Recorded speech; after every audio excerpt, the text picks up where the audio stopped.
Welcome to Speech Talk Live. This is episode number 21. My name is Jay Oza, and today I have Julie Finkelstein joining us. And she's a mentor for this course called Introduction to Public Speaking, and I'm also a mentor. I live in Hazlet, New Jersey, which is about 50 miles from New York City. And again, the purpose of this Speech Talk Live is basically four things: to learn about public speaking by discussing topics, reviewing speeches, and looking at some expert speakers and see what we can learn from them. Second is we also teach. If there are a lot of people out there who are scared of public speaking, and if there is anything that we can learn and pass on to them, that's what we try to do on this show. And I don't believe there are any experts. Public speaking is a continuous thing because every speech you give is going to be different. The audience is different. The venue is different, and you have to adjust. And this is an opportunity to practice that. The third thing is we also share. We do a lot of speeches, record speeches, and then we share them. And it's a good way to do a self-evaluation, but also get feedback from others, so you can get an idea what others think, and you can even ask questions on what you want others to focus on, so that you're improving. And lastly is this is a support group. We tend to support each other because public speaking, if you are really giving speeches, the stakes are going to be high out there. And here's a place where you can personally raise the stakes but not feel any consequences in case it doesn't go well. So again, this is the place to be if you want to become a good speaker, a confident speaker, and somebody who wants to get the maximum out of different situations you find yourself in when you're speaking. Today's agenda is, the way we start out is we do a 3-minute speech segment where you can pick any topic you want and talk for 3 minutes, because this is the maximum amount of time that somebody's going to give you when you are talking to somebody at a party, at a conference, or any social situation. And this is your way to really come up with, convey your message or some insight or whatever story that you want to tell, where the objective at the end is that the other person would want to know more. So that's where you kind of get into a conversation. I kind of call it conversation tango, that you're a leader and a follower. So think of it as a tango, but here you're doing it with conversation. So that's the first segment today we're going to focus on is logic. This is something that's obvious but not really covered, and I want to really focus on the importance of logic and why logic is so important in a speech. Because a lot of times you talk about like, oh, he was such a great speaker, oh, he gave us great stories, oh, he was so funny. But if you don't have good logic, the speech is not going to endure. So we're going to have a discussion, myself and Julie. And then the second segment is a speech that Julie had sent me. It's Elizabeth Gilbert, this famous author who is famous for that book, Eat, Pray, and Love, I think. And she's a great writer, but here she gives a kind of a compact speech, about 7 minutes, about creating and or creativity, and we're going to review that speech and see how she conveys that message. And the last segment is this famous speech given by Randy Pausch, who was a professor at Carnegie Mellon, and the speech is called A Last Lecture, and this is the last lecture speech he gave before he dies from pancreatic cancer. And I think there's a lot to learn from this speech. First of all, it is his last speech and how he handles himself and delivers the speech and the message that he's trying to convey. It makes you think like, what kind of last speech would you give? So we'll have a discussion around that. So that's basically the show. At this point, I will let Julie do a quick intro. Hey, wait a second. We got Latesh is here. Latesh, we thought you'll never join us. I'm so excited. Same here. I'm staring at the camera, and all of a sudden I see Latesh. So sorry about the little outburst there. we get happy. Not that I don't mind Julie here, but sometimes we do somebody else's No problem, Derek. Good to really touch base after long. Okay, yeah, great you can join us. So at this point, I will let Julie and Latesh do a quick introduction, and then we'll do our 3-minute speeches Okay, Julie, take over. Thanks, Jake. Good morning, Latash. So good to see everybody, whoever's there. Um, yeah, so my name is Julie, and one of the things I do is I run a Saturday morning, Eastern Time, 9 o'clock, a book called Uncover Your Own Success.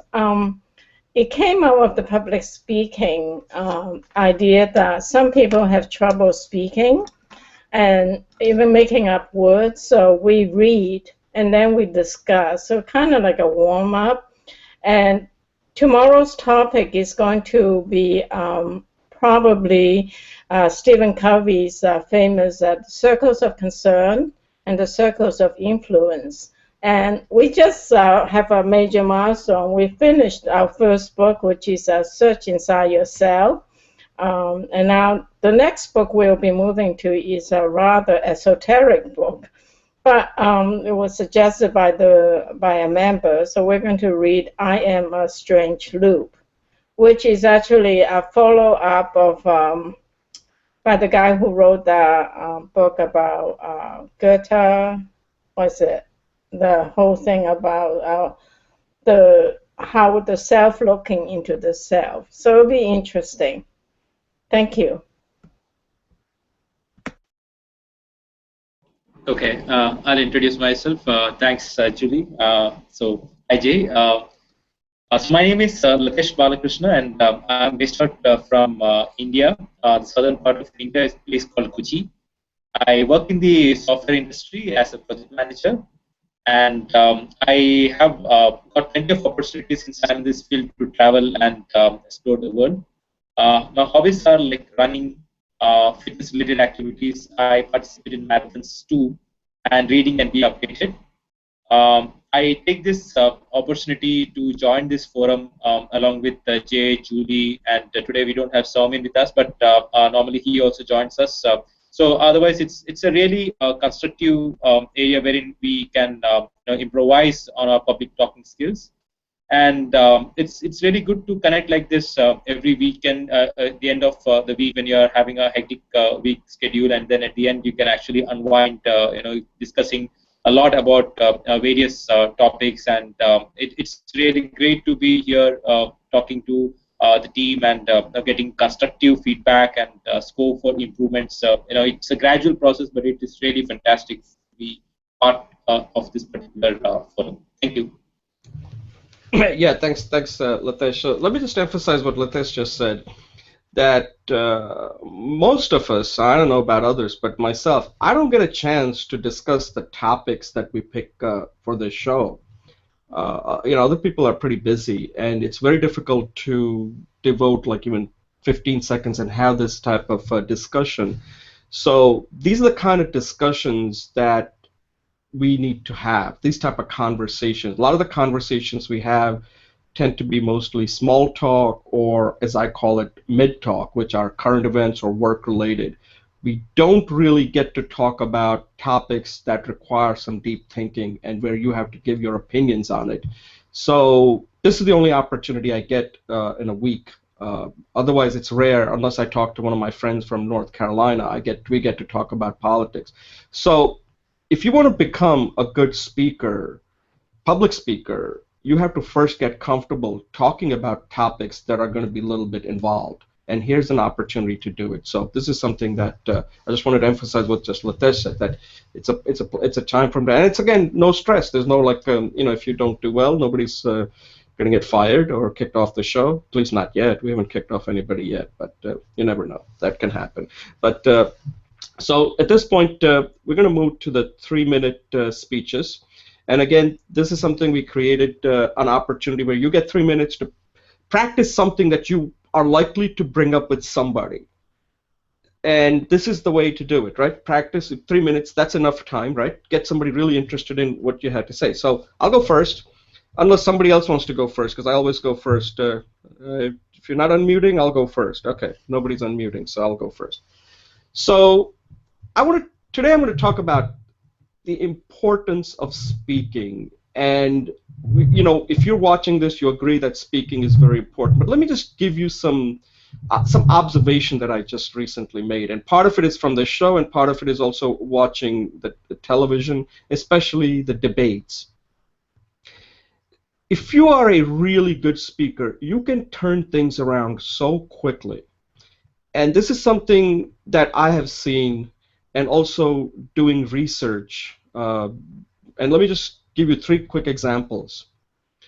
One is something that I mentioned in the last show, was the Kennedy-Nixon debate. Before going into the debate, Nixon was the favorite. After the debate, Kennedy became the favorite. That was a major shift from one debate, the first debate, where people thought that Nixon was a sitting vice president, he was going to win. Debate changed everything. Okay, so that's one example that everybody knows about. The perception, that's how people perceived it after the debate, that suddenly now that Kennedy was the favorite. So let me give you a second example. And this one is current. This is to do with the current, we're having an election. In America, the election lasts for like 2 years. Well, actually, it lasts for 4 years.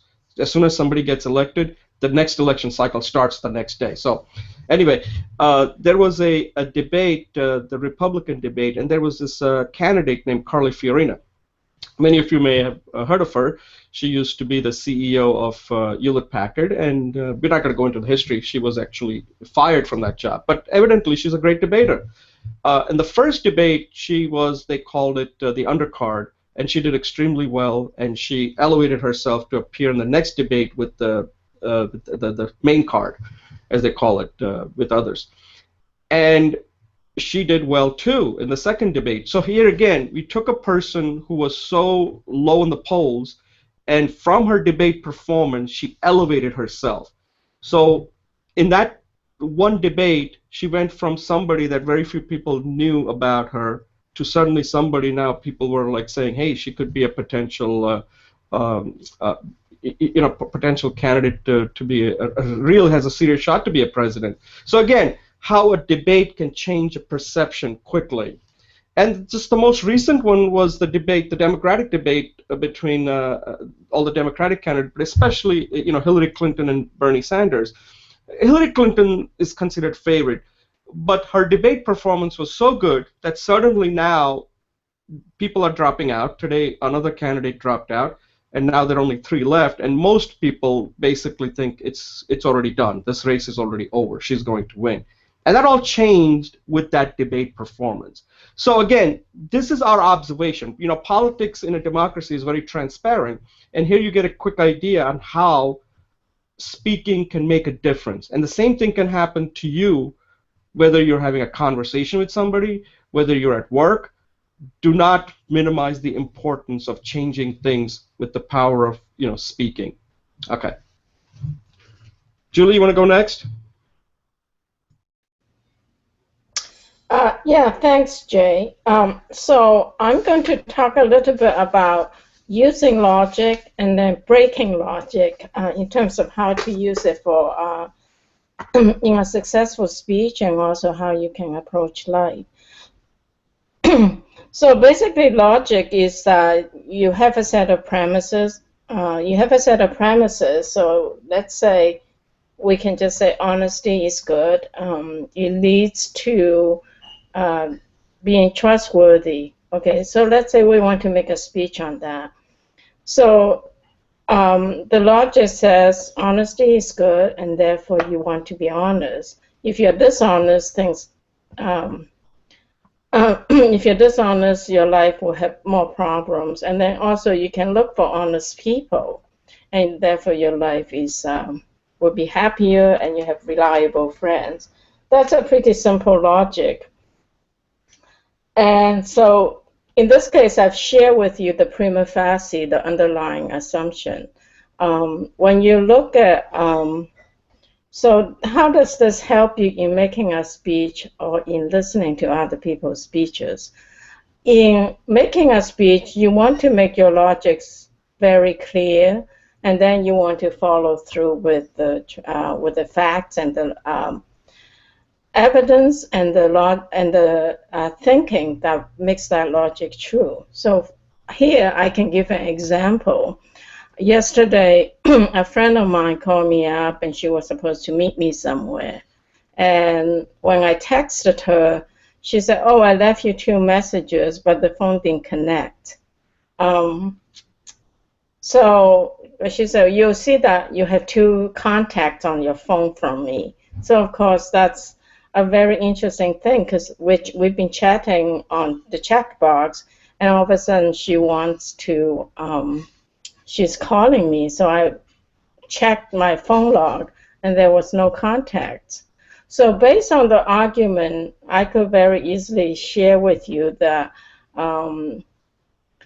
because she was not honest, at least I think that she's not honest, that I really don't want her to be my friend. Okay, I'm simplifying the situation. So that's the use of logic. And because I've used these examples and I've laid out my premise, my speech is, at this point, I hope fairly understandable. If it isn't, please shake your head or something. And you can use this idea of logic. What are the underlying prima facie? What are they trying to say? In situations, also when you're listening to your speech or receiving a message. So if you look at the commercials, there's always the idea that you are lonely, you're unhappy, you have a problem. This product is great. If you buy it, you will be happy. Okay, so now that you understand the prima facie, you can look through the message and say if that's true or not. So that's a use of logic. But I want to go a little bit beyond that, because to carry that example further, if I just use my logic, I like honest people, and I don't want to have friends who are dishonest, I would have cut her out of my life. But I looked at my prima facie and said, is that always true? And then, no, it's not always true, because sometime in life, we all make little lies, especially when life is difficult. So my prima facie change, my underlying change, is there an opportunity for compassion and understanding?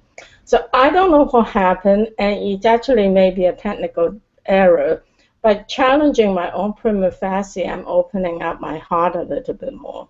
And so my relationship is different, and I'm using this whole incident as an example that sometimes you want to know what your logic is, but you also want to challenge it. And you want to do that in your speeches to make a deeper, larger speech. You definitely want to challenge it with the examples that you give. So I gave you a personal example. I'll give you a larger example. So in the 70s, there's this sociologist, and he wrote the book called The Structure of Scientific Revolution, Kuhn, K-U-H-N. And he actually says the paradigm drives the hypothesis and therefore the knowledge that's gleaned. And so again, there is a period where the underlying the hypothesis change because the underlying scientific assumptions change. And so life goes on. We evolve when we challenge our prima facie. So I invite you to use logic, but also to break logic to make your life both more effective, but also a chance for new findings. That's my speech today. Thank you. Excellent, Julie. Yeah, you know, we're going to be having a discussion on logic later, so maybe you can add more later on.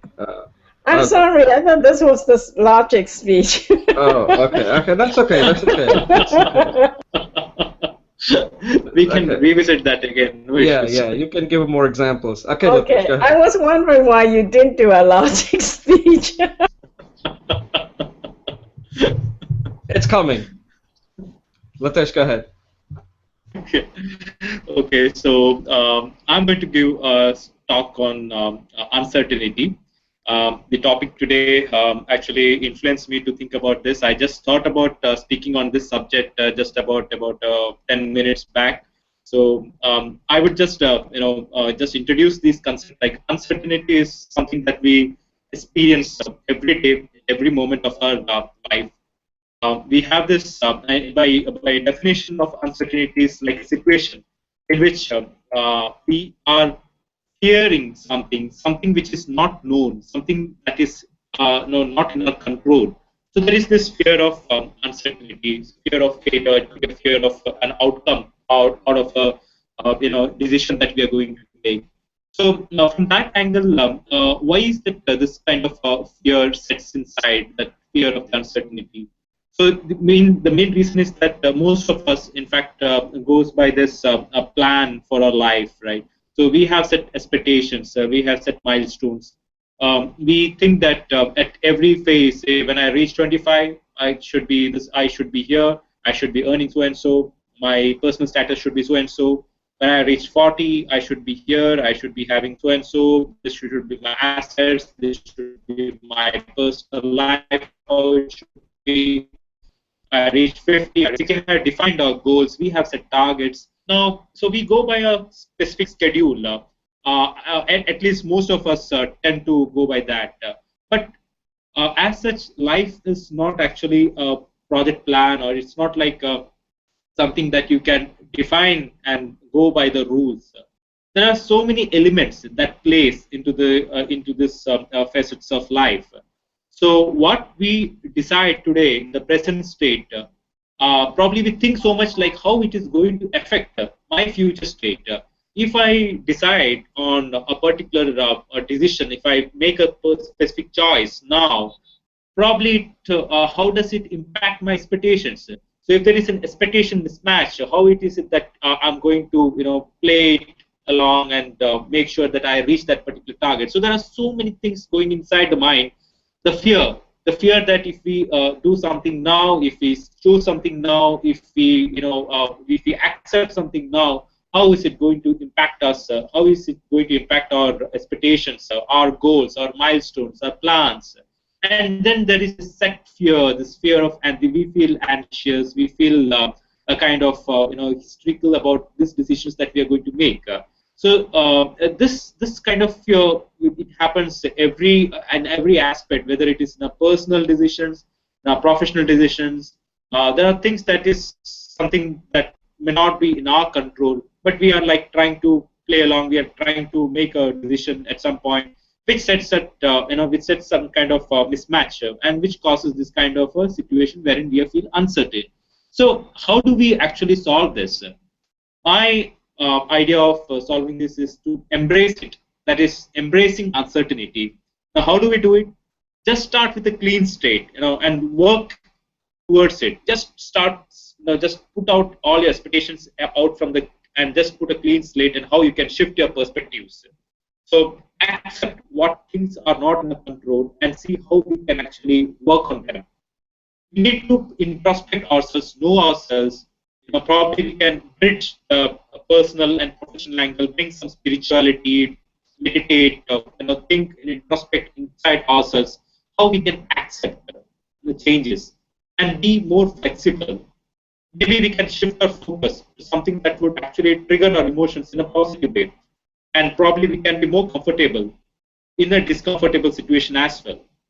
So that's how we can actually work towards embracing this uncertainty, embracing this unknown decisions that we are going to make now, which is going to impact our future.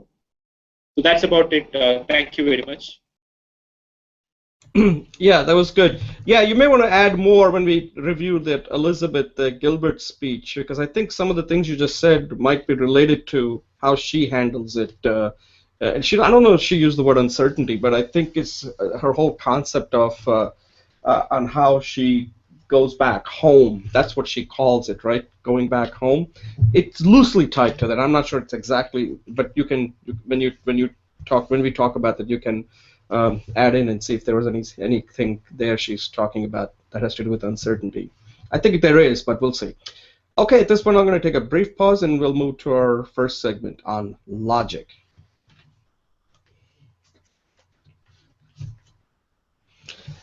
Okay, welcome to Speech Talk Live, episode number 21. My name is Jay Oza, and we're going to have a discussion on a topic of logic, especially the importance of logic. The reason I decided to have a discussion on it, and I wanted to get Julie and Latesh's input and viewpoint on this, is that I think today we're becoming so visual, and also our attention span is so limited that one part that people do not tend to focus on is logic. Logic is sort of something that's there, but it's not there, right? It's you kind of get taken in by person's presence. I mean, today, Julie and I had a discussion last week. The modern speech is not today just based on the three attributes that Aristotle brought up a long time ago, ethos, pathos, and logos. There's a lot of other parts to it, such as charisma, such as being concise. There are so many other aspects to it. Also, like targeting your audience, micro-targeting now, especially now that we tend to know so much about the audience through social media. But the one part that has to be most important, I think, is logic. Because if a speech is going to endure, it's going to endure because of its logic. And I tend to, this is my view, if a speech doesn't have good logic, let's say it's got terrible logic, then there are only three things that you can glean from that from that speaker. Either that speaker is an entertainer, either that speaker is a total fool, or the speaker is completely evil. Okay, those are only three things when their logic isn't good. And if a logic is good, then its logic is kind of cold, right? Because you don't go into the logic part. Nobody analyzes a speech like it's some, hey, was that a deduction? Was that an induction? It's sort of like a feel. You know when something is logical, it makes sense. You don't have to be a logician, or one of these put a truth table and try to figure it out. That's looking at understanding the logic at its essence. But a simple logic is like a feel type of thing. Either you feel it's real or it's not real. You don't have to think too hard. So the burden is really on the speaker to help the listeners with the logic. And the logic has to be such that you have to respect the intelligence of your speaker. This is not something where, hey, I'm going to not provide this information because I want to win this argument. A good logic has to sustain after the speech is over. And the simpler it is, the better it is for the audience. And if the audience feels smarter, and you have given them, like, you can have a position. There's nothing wrong with having a position. Somebody may agree or disagree. But the one thing you always want to keep in mind is, this is my opinion on this, you want to have a position. You don't want to give a speech just so that you're liked. You're giving a speech because you want to persuade. And even if it means that you're persuading one person, your speech was successful. If everybody likes you, but nobody does anything, then what have you really accomplished? You're just liked. But that's not the purpose of giving a speech, just to be liked. Then you might as well become an entertainer. A speech is about purpose. There has to be a purpose for giving a speech. And when you're working on a speech, the first thing you have to get right immediately is your logic sound? Can people poke holes in that logic? If they can poke holes, then you got to fix it, because otherwise that speech is not going to endure. People are not going to spread the message, or they're not going to take action. And a lot of times, sometimes the speech, I can't figure out what the real logic is. Logic has to be so simple. And after you two have a chance, I'll give you some examples of how great speeches, if you notice, have great logic. The logic is so simple that it's very hard to argue against. We looked at a speech last week when Reagan gave at the Point to Hook. There was a lot of logic in that speech about the future of Europe, the future of Western countries when they had to when there was a threat from Soviet Union. A logic endures.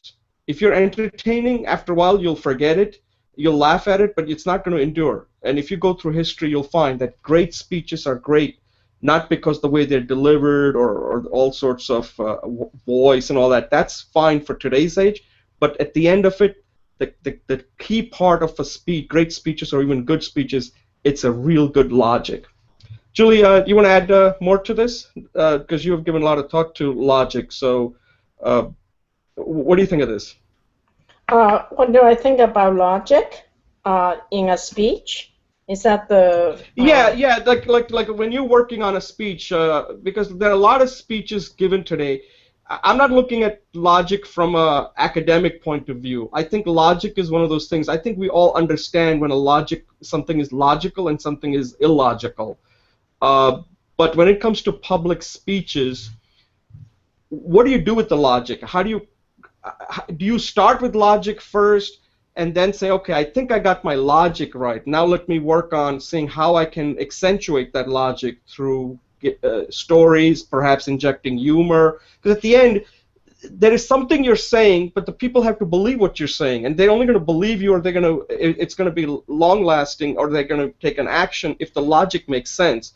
So I'm trying to ask you, like, when you work on your speech, how do you deal with logic? Do you put that up front, or do you say, okay, I'm just focusing on my delivery and all that, but logic, I'm not really going to give a lot of thought to it. I'm not sure that's not what you do, but I'm just wanting to kind of get your viewpoint on that.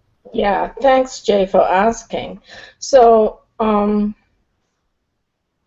kind of have a two polar opposite background, so I like to bring both into my speeches. So I have spent about 20, 30 years in information systems technology, and logic plays a huge role because in component design, all the pieces have to fit, right? Otherwise, garbage in, garbage out. Or garbage in, you get constipated, nothing comes out. So that's all bad.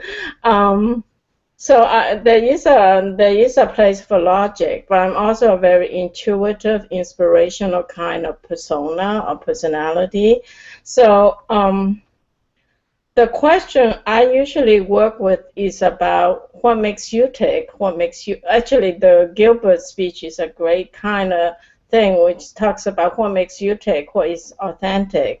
So I think there is, I think you're right that logic is simple and logic is deep, but when I first start making a speech, I want to get the message. What message I'm trying to get. Out of that, I try to figure out what are the aligned or resonating value systems or background, the prima facie, the foundations that helps me to make the speech make sense. So having jumped the gun on logic here, so I wanted to say that logic is really important as a tool. But I also wanted to say that in order for us to grow, we investigate the prima facies of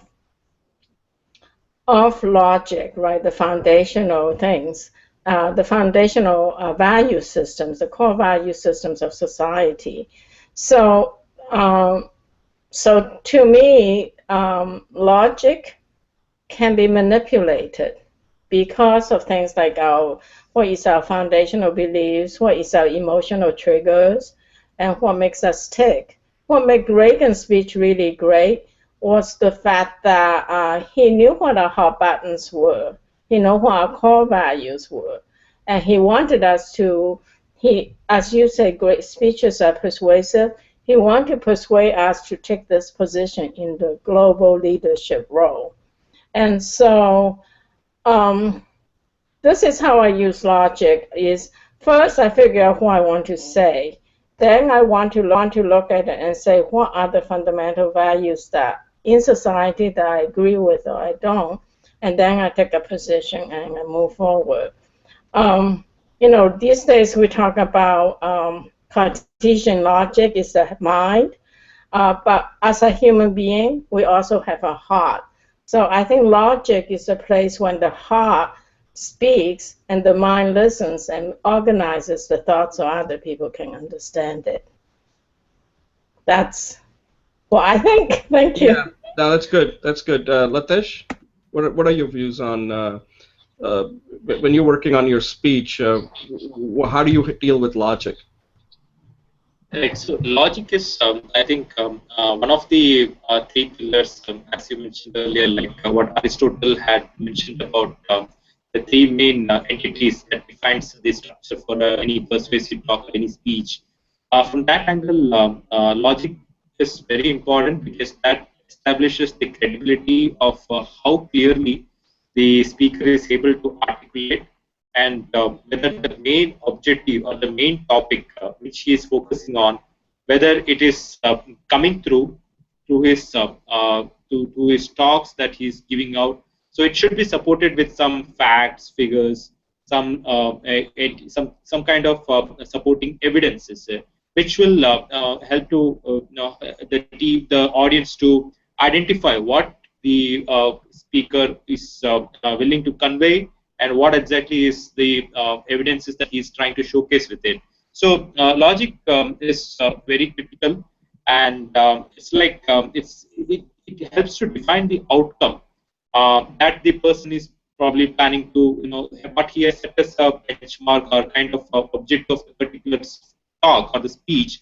The logic defines exactly how that outcome has come out as per what he had promised in the initial aspect, in the initial introductory flow of thoughts.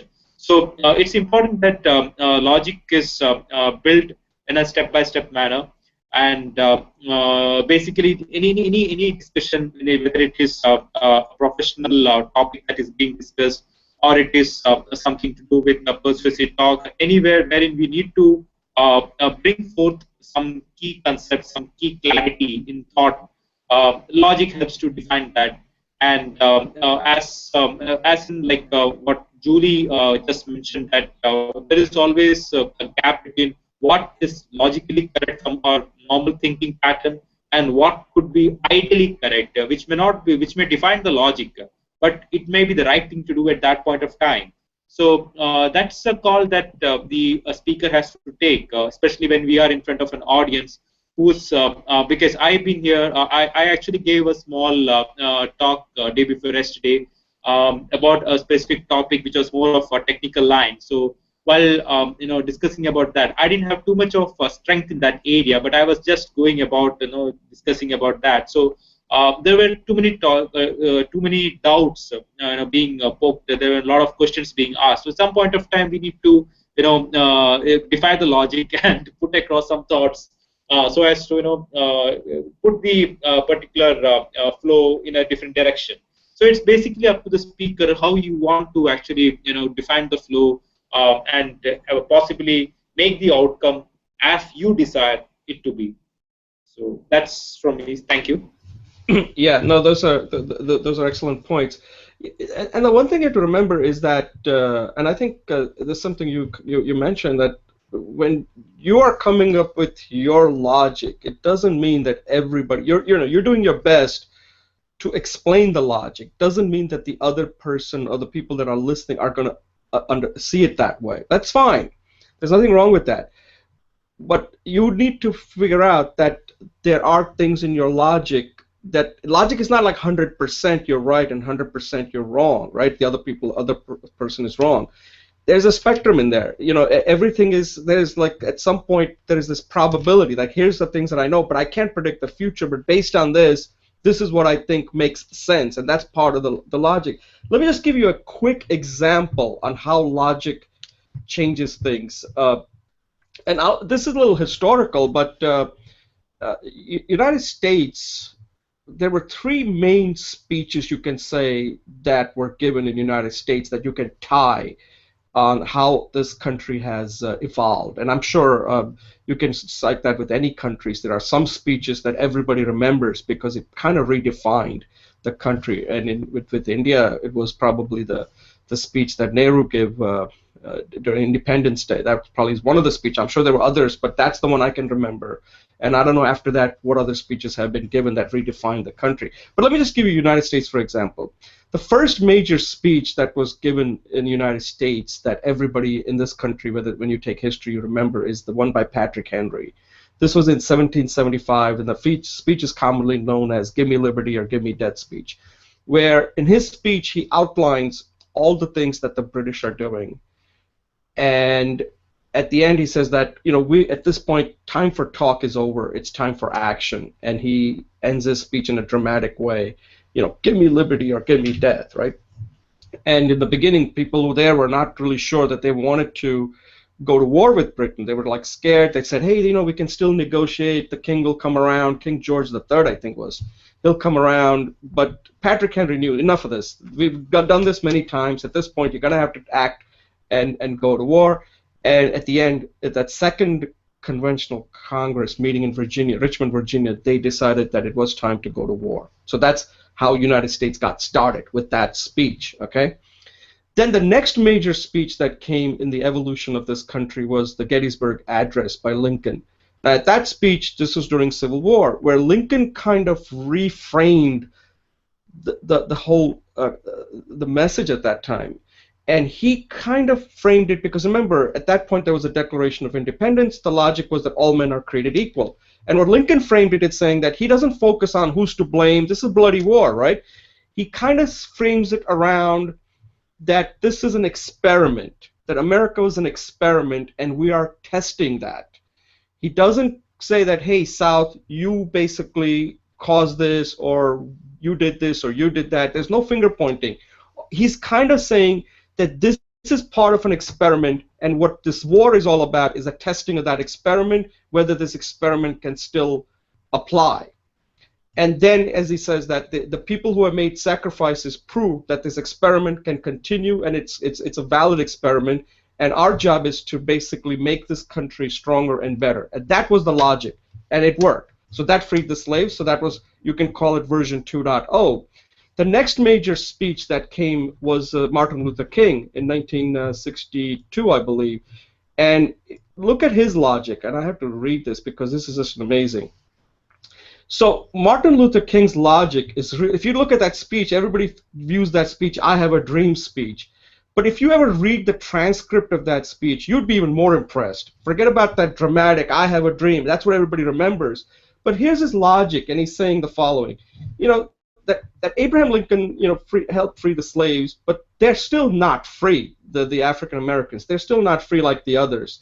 That they don't get to participate in the great American experiment that guarantees the people the unalienable rights of life, liberty, and pursuit of happiness. And he said the time has come for African Americans to be free as envisioned by as promised actually by the Declaration of Independence. And so until that happens, they're going to continue with their protests to end injustice and indignities that they suffer every day. And then he says, of course, he has a dream of America where everyone can be free to enjoy the fruits of liberty and are judged based on the content of their character. All logical. And then this is his call to action. He says, America must redefine itself where this becomes a reality rather than still remaining a dream for many. And as it turned out, in 1964, this Civil Rights Bill was passed, and the African Americans now were not just free, but they are essentially got to be equal, and that's what we have. That created version 3.0, and since then there are other speeches given that gives you to dot releases. I'm using the little text speak here, 3.1, 3.2, 3.3, 3.4, like we have the marriage, same-sex marriage, things like that. So there's progress, there's a constant evolution, but all that can only happen if the logic makes sense, and all these speeches basically, they endure today is because the logic was really sound. So I just wanted to kind of put some example behind that logic is not something nebulous. It affects people's lives, and if it's really solid, it can change history. Julie, any closing thoughts?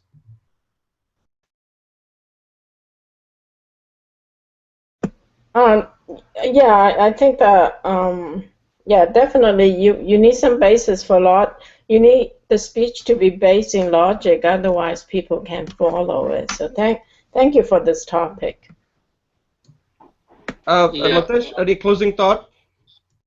Same here, Jay. I think that was well said, especially that if it is a well said logic, it can change the course of history. That was really well said. Thanks. Yeah, and obviously, none of us are going to be Patrick Henry or Abraham Lincoln or even Martin Luther King, but if you're in a project manager, a good logic stands the test of time. So always make sure that people may not like your speech, but it can't be because your logic is flawed. You've got to make sure your logic is right. And then you can work on adding the bells and whistles like, hey, what story will help me accentuate that? Should I use humor to help people see the logic more clearly? That's how you use that technique to make your logic really comprehensible. All right, at this point, we're going to take a quick break and move to our second segment.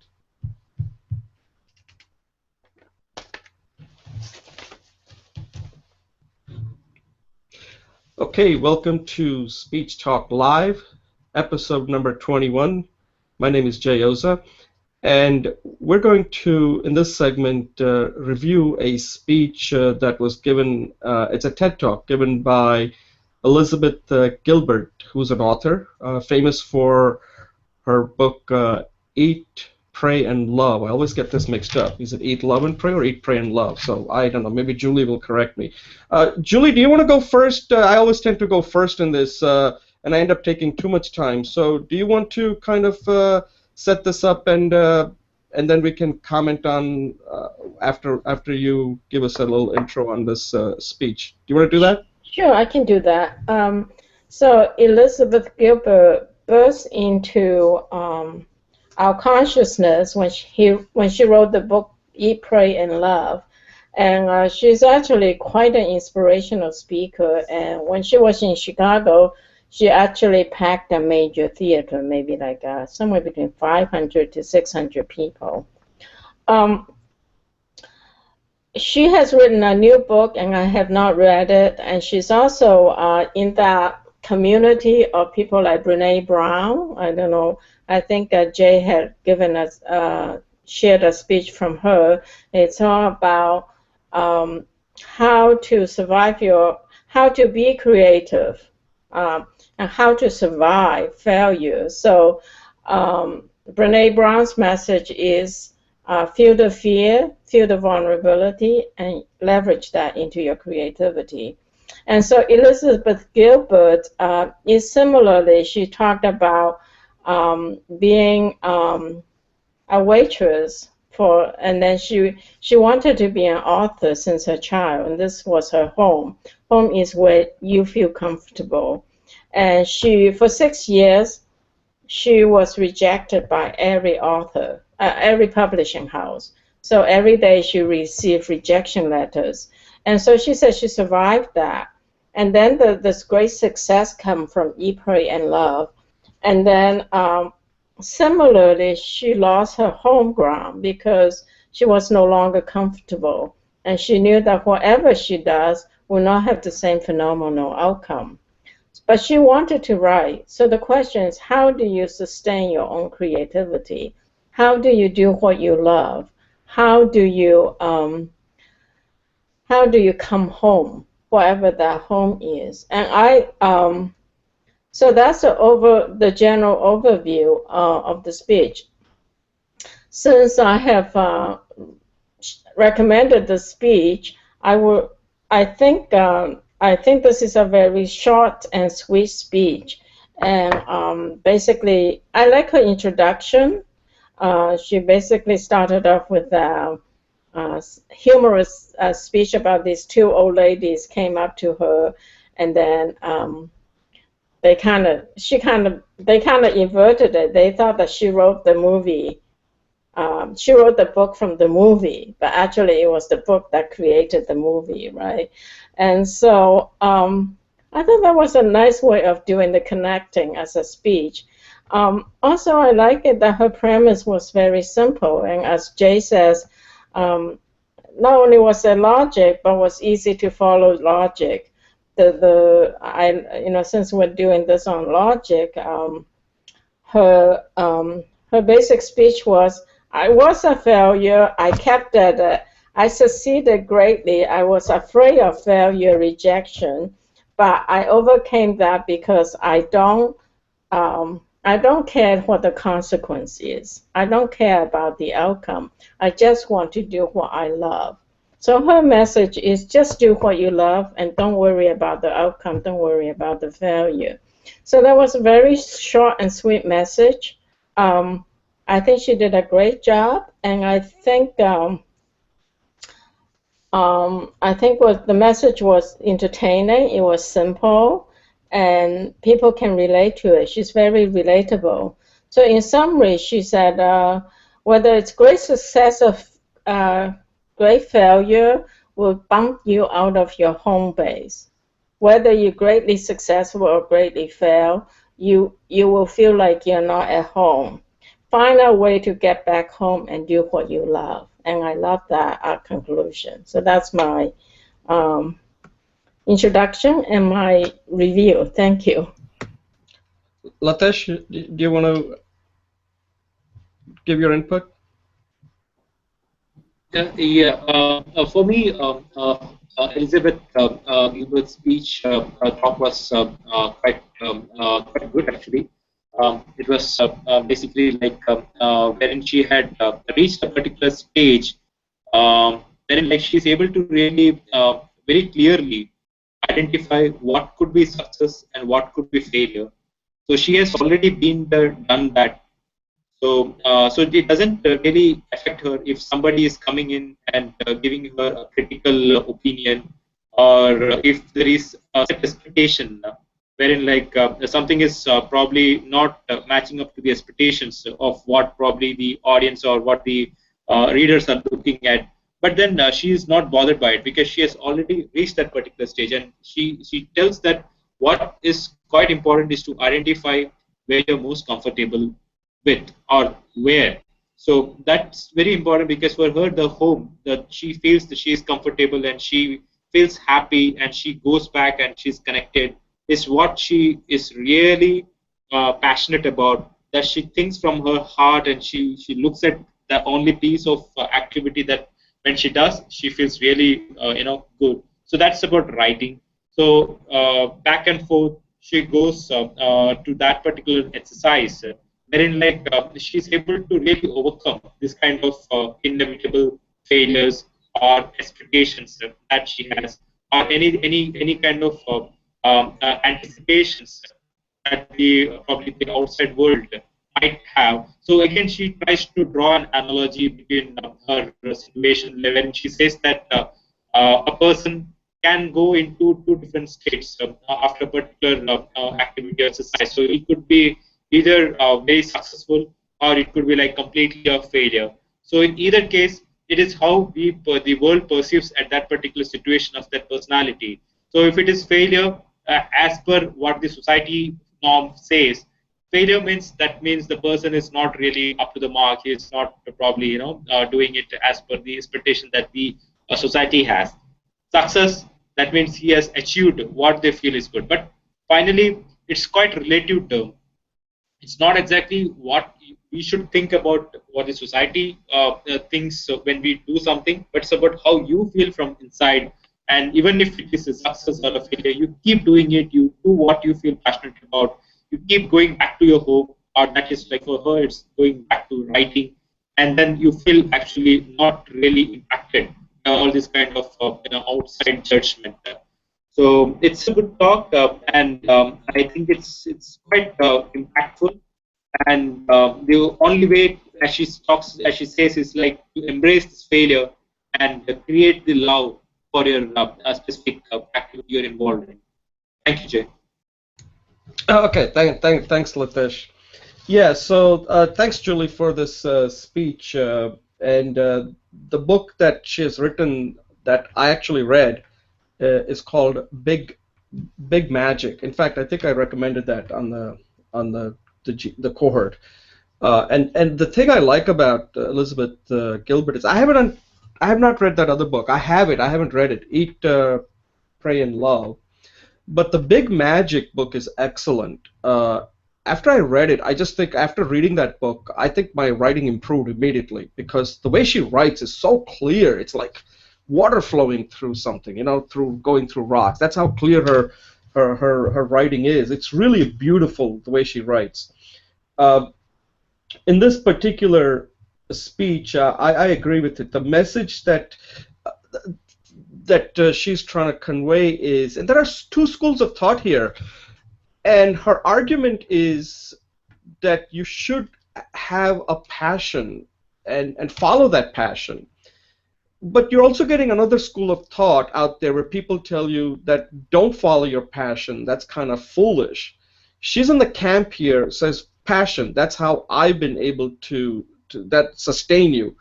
And one of the quote, I think, Julie, you touched upon it, but let me say it again because it's a really an excellent quote. She said, "Your home is whatever in this world you love more than you love yourself." And that's a pretty profound quote because at the end, that's what you come back to. And it kind of ties back to what Litesh said in his 3-minute speech about uncertainty, right? The one thing that is certain in life, everything is uncertain out there. Future is uncertain. For her, the certainty is going home, and in her case, is going back to writing. And that's a pretty important point that she makes in this speech. As far as I looked at this speech and I compared it with Brene Brown's speech. And I preferred the Brene Brown speech for the reason is this speech is too short. The topic she's talking about requires a little bit more time. This speech is really tight. In fact, if you look at the transcript, the speech comes across better written than when she's giving it because she covers so much in this and it's kind of really fast-paced here.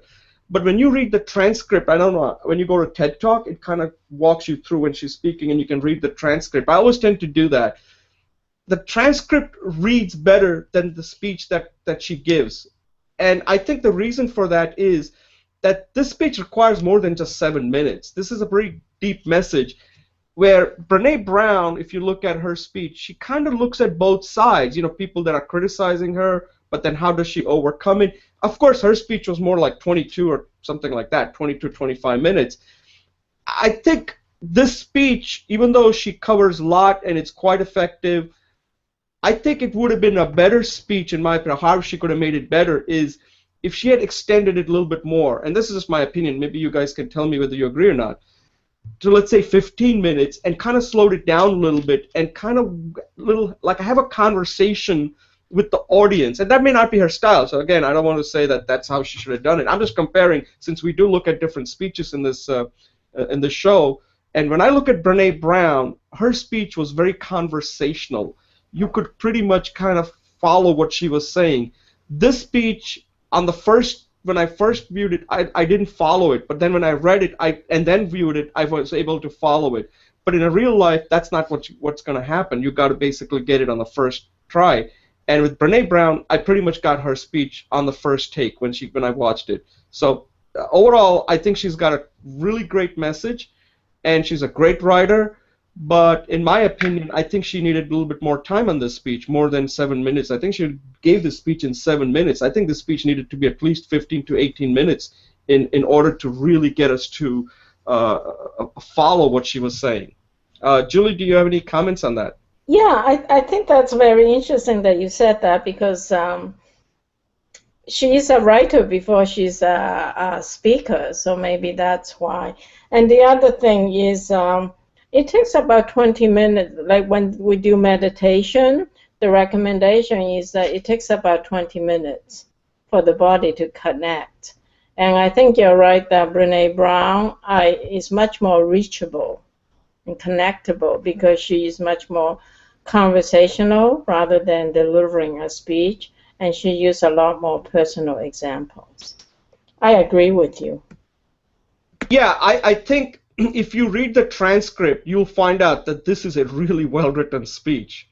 But well-written speeches sometimes don't lend itself to be well-delivered. That's where you can tell that Brene Brown is very comfortable in giving speeches, where Elizabeth Gilbert, you almost feel like she's like you said, she started out really well. So I was like thinking like, wow, this is going to be a great speech.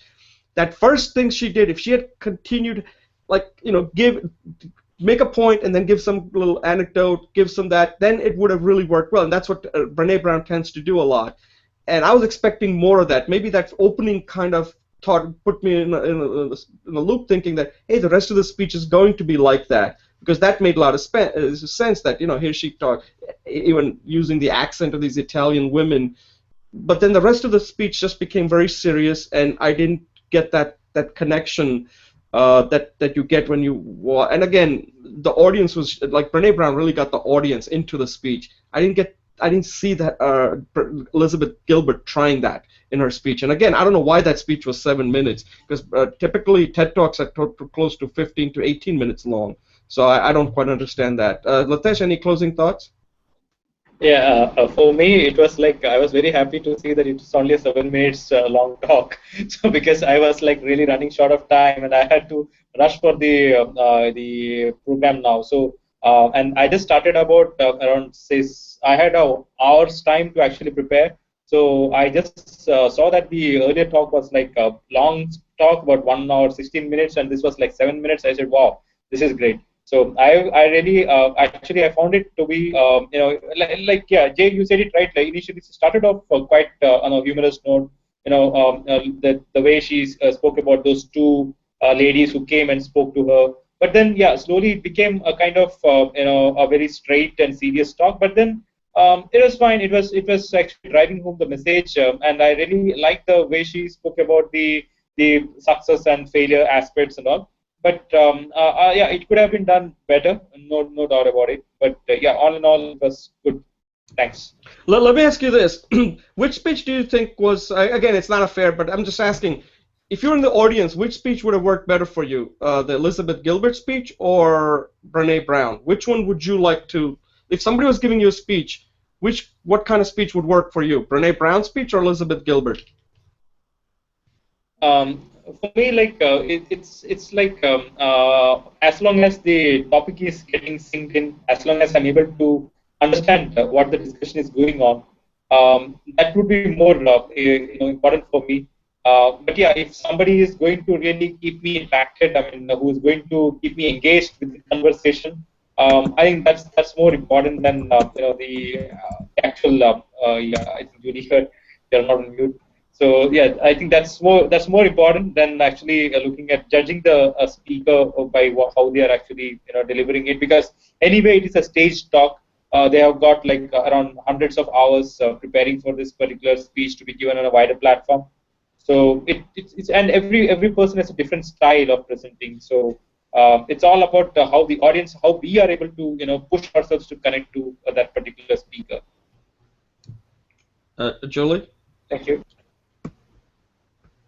Oh, I already agreed that I think emotional, I got the idea, but emotionally I wasn't as connected because it was a little too more dry toward the end, and also because I'm part of the choir, maybe I kind of related to it a little more. Yeah, so I actually read both books, Brene Brown and Elizabeth Gilbert. When it comes to writing, Elizabeth Gilbert is a great writer, but I wouldn't consider her a great speaker. Whereas Brene Brown is a good writer. I wouldn't call her a great writer, but she's definitely a great speaker. So anyway, at this point, I'm going to take a brief pause, and we'll start our last segment.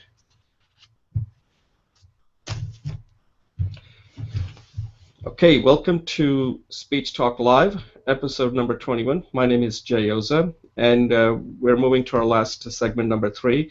And in this segment, we're going to look at one of the most popular speeches that has been given in the last decade. This was a speech given by a professor at Carnegie Mellon. His name was Randy Pausch. And this was a speech that is commonly given at Carnegie Mellon called if this was your last it's called the last lecture. If this was your last lecture, what kind of lessons you want to convey to the students? I mean, in his case, it wasn't hypothetical, it was real, because he was contracted with pancreatic cancer, and he had only, I think he said in that speech, 6 months to live, and 1 month had already gone by. So, what I sent in that were 2 speeches. One was a shorter version that he gives on an Oprah show, but the one that everybody talks about is the longer version. So I just sent a shorter one in case some of you did not have the time. But the one that you really want to watch is the long version. because he really gets to really connect with the audience, and these are the audience that he's familiar with, the college students. The Oprah one, he was good, but that's not his audience. I mean, he was still very compelling in that, the shorter version, but you could tell that when he was giving that at Carnegie Mellon, he was much looser. These are his people, you know, these are his peeps, as they say. And this is a very interesting speech. It's something that got me thinking, that if tomorrow we have to give a last lecture, what would you say? And it really got me thinking about the past life. And he was a young man. I mean, he's only mid-40s, I believe. And he's done a lot. And he crafts his speech about some of the lessons he learned in life, some of the things that he wanted to do ever since he was little, such as playing professional football. What was the other thing? Gravity. There are all kinds of stuff that he had listed in his speech. And there's a lesson that he talks about in each of the things that he learned from different stages in his life. And the speech, the way he's organized it, that these are the dreams he has, and then also how to make dreams come true for others. So it's not just like, this is my dream and I'm going to do it, and then, but also part of it is to help other people live their dreams too. And I don't know if you saw the long version, but at the end, this speech he gives, this last lecture, wasn't just for the student body. It was really for his children, as he has 3 young children. They've probably grown up a lot now. This was a speech that was given more than, I think, close to 10 years ago. And this was his way of leaving this lasting legacy. This is what your father did, and he did it in a formal way. But it left a lasting impression to most of us, that when you watch that speech, it kind of makes you think about what your life has been like and what kind of things you want to leave behind for your children or for others. So in a way, Randy Pausch achieves immortality by leaving this last lecture. And I think we should all think about that. And I'll just give you some of the quotes that I just, the first one I think is very important. I learned a lot from this speech. And it is long, okay? So I don't want to say that this is not your tight speeches we look at, like 15 minutes. This is a speech where he has a lot of time to go into these things in much more detail. And like one thing he says, that have something to bring to the table that will make you more welcome. I mean, that's a very important quote. Think about that. This is what we do in this show, right? You guys, we all bring something to the table. And the more you bring, the more welcome you become. That, hey, this, like Latesh and Julie, you're bringing something to the table. Julie, you know, you brought that Elizabeth Gilbert speech. You've got to bring something to the table. Latesh brings his insight from his IT experience. So there's something you have to bring to the table. When you do that, that makes you more welcome. That's a very clear message right there. This is another one, and I'll just don't want to take up too much time here, that he learned from football, from one of this is the quote that I saw in it. He also talks about these brick walls, which I'll let one of you talk more about. But this is one of the quotes that I liked a lot. And he says, experience is what you get when you don't get what you wanted. That's a great quote. I never thought of it that way. You know? I tell that to my son, but I never use that type of a quote, that, you know, even if you don't succeed, you at least got that experience. It's obvious, but the way he said it really brought it out to me. And the last thing I'll just point out is, and this one, I'm kind of mixing up 2 things here. This one, he said it in this particular way in the Oprah speech that he gives on Oprah Winfrey show about apologizing. And it says there are 3 things you have to do with apology. You know, you're sorry, that's one. If it's true, your fault, my fault. And the third one he says that most people don't do, which I think is he's absolutely correct on this one. How do I make it right? Important. Don't apologize and say I'm sorry. That's just not enough. It's just the words, right? And saying it's my fault, unless you can make it right, then the apology is not really that sincere. So this was a really great speech, considering that his attitude about death, which is very important. He doesn't want to be sad about his situation, because he said it is what it is. He's had a good life, so he's kind of looking backward, but also looking towards the future. So he does something really amazing here. He's looking at the past and saying that I may not be here, but there's a lot that you guys are living for, and here's how you can do it based on what I've learned. I can't, I'm not going to be around, but if you do what I've done, then you will at least carry out the way I have lived life, and and that's what he's trying to convey in this speech. Julie, do you have any comments on this speech?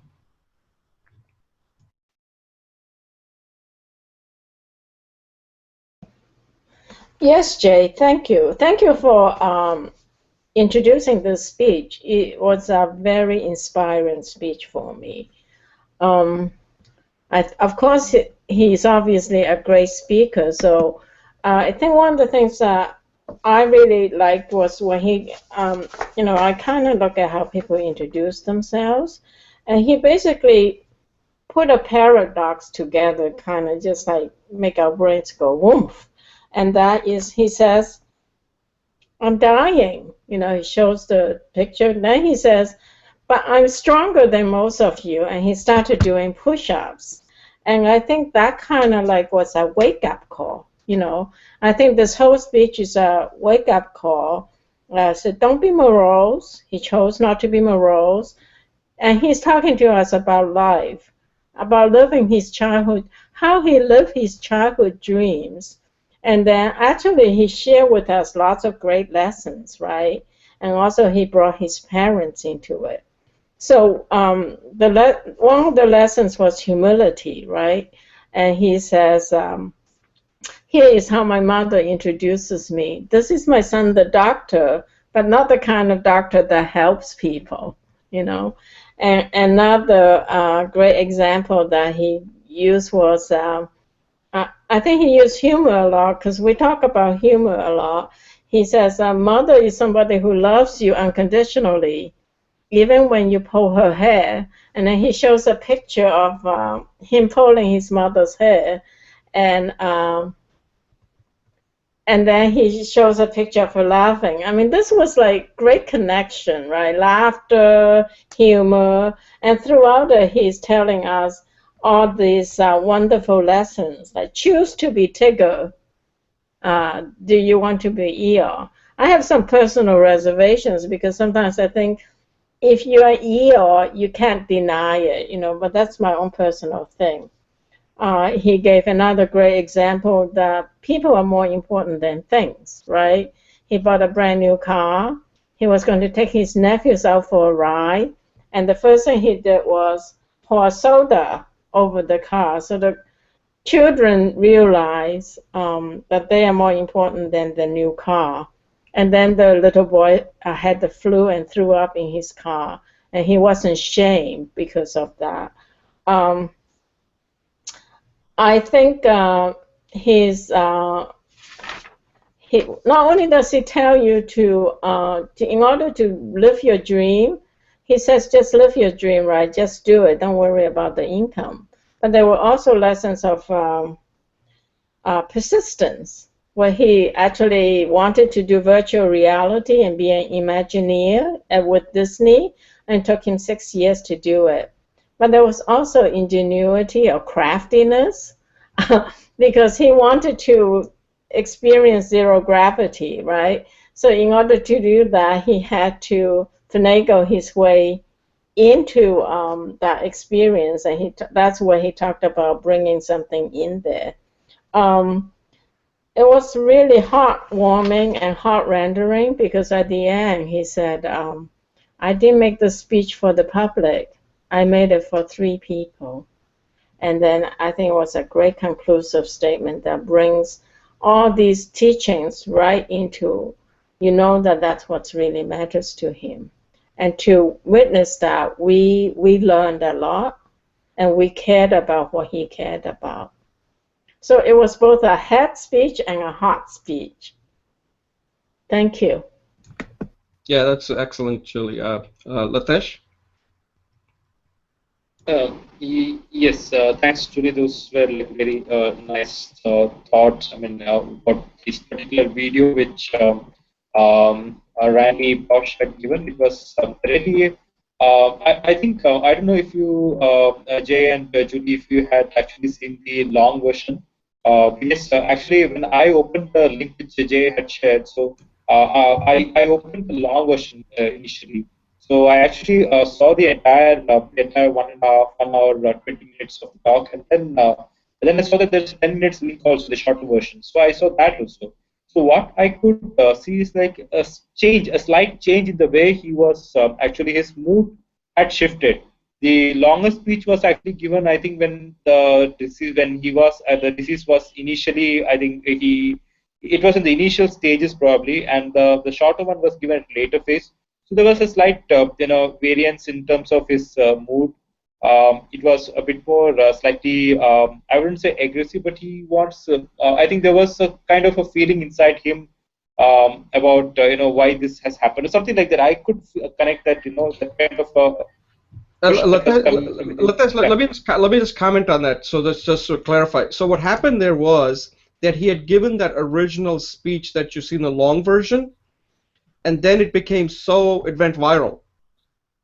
And that's why Okay. Oprah invited him. So it wasn't like early stage or anything like that. What happened was the speech was viral, and he appeared on Oprah because he has a message. And when Oprah says, "Come on my show," it's hard for anybody, no matter even if you're dying, to refuse going on Oprah's show. So that was his opportunity to connect to a much wider audience. That's why when you look at the number of hits, even the long version has close to 17 million views. That's a lot, okay, for a speech that's almost hour and a half long. So I just wanted to, sorry for interrupting, but I just wanted to make it clear that that's how this thing, the reason why he was on Oprah was because the word got around that this speech was something remarkable, that nobody's ever done something like that. So anyway, go ahead, sorry. No problem. Thanks, Jay, for that. I didn't know about it, but still, what I saw is that there was kind of seriousness when he was giving the shorter version, maybe in front of opera when this particular talk was done. It was slightly, more serious. Not though he had initially done the same kind of exercises, etc., like push-ups, etc., which he did in the longer version. But the kind of humor that he had in the long version was like very much evident, and it was coming out really nice.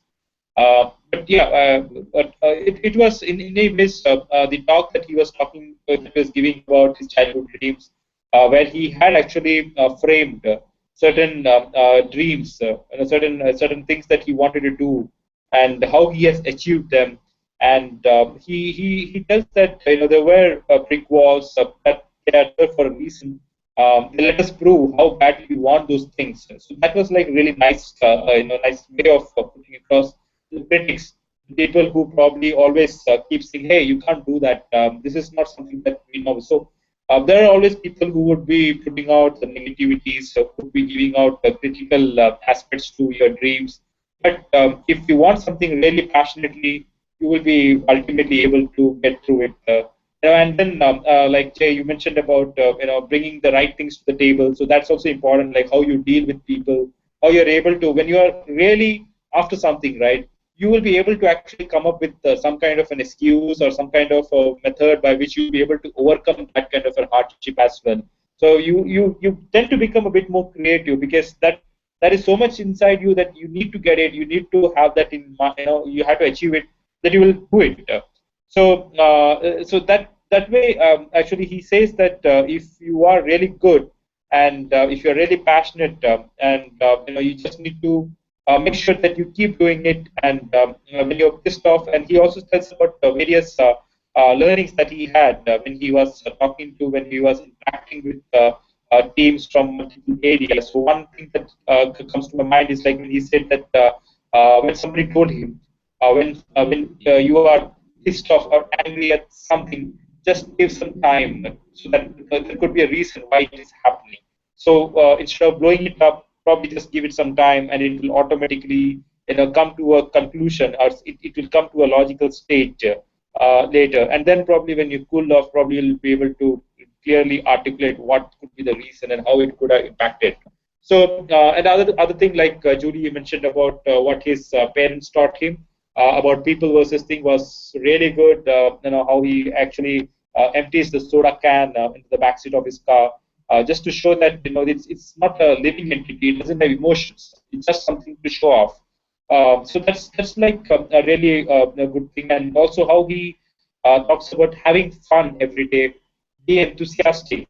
He gives an analogy between a tiger and a ear. So he says that you need to be always be having fun every day, and then always tell truth to people.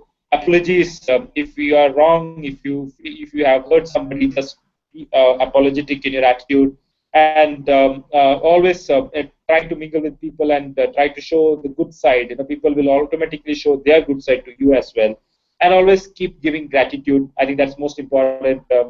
And when we are actually having a trouble in our life, when we are facing through hurdles, we normally tend to whine and complain. So he says that that it still will not solve the problem.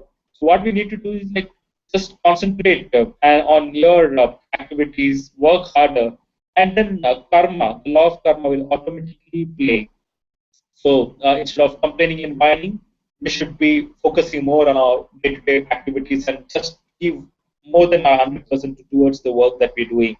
So just live life the right way, and if you live life the right way, karma will come to you or appropriately, and it will be attracted towards you.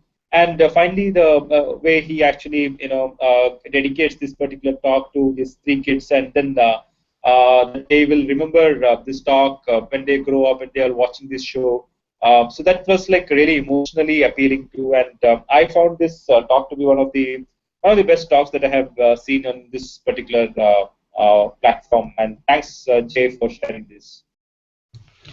Yeah, thanks, Latesh. Those were very good points that you just made. The speech was a manifesto for a living, essentially, for all of us, and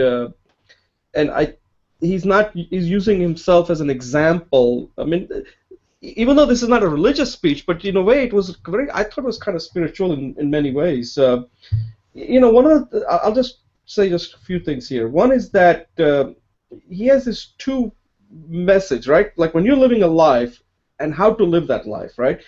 And he's saying that, I wrote this down, quote, never lose the childlike wonder. That's how you have to live life. Okay, so that's good. That's what drives us, right? But then he says that you're going to hit a brick wall, and he keeps on showing brick wall in the longer version. I don't think he does that in the short version. Short version is only 10 minutes, and the long version is close to an hour and a half. And if you haven't seen the long version, that's the one you want to see. And he says that brick walls are there for a reason. They let us prove how badly we want things. I thought that's a great quote right there. And he keeps on showing brick walls. That in life, you want to be childlike, but that doesn't mean that you can have a tantrum when things don't go your way. You want to be childlike in reviewing the world, but then you have to be an adult in knowing that there are going to be setbacks, and how do you deal with that will make a difference in your life. You control that. Other people don't control that. So this is sort of like, what exactly do you control and what you don't control? And I think, Latesh, you mentioned that thing when, I think at one, I don't know which speech he said that, maybe it was the Oprah speech, don't complain, just work harder. That's a great advice. And it's something that he has done throughout his life. And if you look at it, that quote actually is what he's all about. He's dying. He's not complaining. He's just showing people, look, I'm giving a speech. I'm trying to make a difference till the last breath I take, not to my kids, but to others too. And that's the message itself. For him, giving a message itself is what he's all about, that I'm not complaining, I'm just working harder, that as long as I'm still alive and I can do it, look, I'm strong, why should I just go in and have a pity party? I want to celebrate my life, and that's what this whole speech was all about. It's a celebration of life. Any closing thoughts, Julie and Latesh, before we close this out? Great speeches today and great discussion. So thank you, everybody. Yeah, same here, Jay. It was a really nice talk, and I had the opportunity to listen to his longer version as well as the shorter version. And it was really, it was really good to see someone talk so straight from the heart. Thank you. Okay, guys, thank you very much for joining, and I'm off to Florida, so I'll get this out. Awesome. I have to attend. I'm attending a relative's wedding, so I'm going to be gone for the next. I'm not even sure how much internet access I'll have. So if you don't see anything posted or anything, it's because I won't get to it till probably Monday, or we'll see. I don't even know if I'll have access to a computer. So, again, thank you very much for giving up your time and participating on this show. I really appreciate it. Thanks, Julie. Thanks, Litesh, and enjoy your weekend. Thank Thanks, Jay. you. Thanks, Julie. Enjoy Take your trip. care. Thank you. Great Bye. to see you, Bye. Bye, Julie. everybody. Bye. Bye. Bye.